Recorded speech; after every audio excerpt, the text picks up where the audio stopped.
একা থাকলেই তুমি ব্যক্তি, আর ঐক্য থাকলেই তুমি শক্তি। হ্যাঁ, একা থাকলেই তো তুমি ব্যক্তি, আর ঐক্য থাকলেই তো তুমি শক্তি। এটাই তো দারুণ বেশি যুক্তি। তাই আমাদের হওয়া উচিত ঐক্যের চুক্তি। এটাতেই আসলে মুক্তি। আমাদের বাড়ানো উচিত ঐক্যের শক্তি। এটাই তো মূল ভিত্তি। আজকে ইসলামী দলগুলোর একত্রিত হয়ে যে প্রোগ্রাম, এটাই হচ্ছে নতুন ইসলামী শক্তি। আর এই নতুন ঐক্যের শক্তি হোক আমাদের দুর্দান্ত ভক্তি। শীতের দিনে দুধের পিঠা খাইতে লাগে দারুণ মিঠা, বৈশাখ জ্যৈষ্ঠে পাকে আম, হত্যা সন্ত্রাস চাঁদাবাজি আয়না ঘর গুণ খুম দাঙ্গাবাজি, এটাই ছিল স্বৈরাচারের কাম।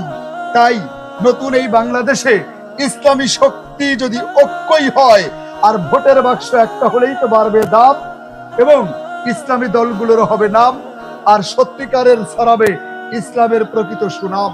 তাই ঐক্যই হোক শক্তি, ঐক্যই হোক মুক্তি, ঐক্যই হোক যুক্তি, এবং ইসলামী দলগুলোর সত্যিকারের ঐক্যের হোক চুক্তি, ঐক্যের হোক ভিত্তি, আমাদের বারুক শক্তি।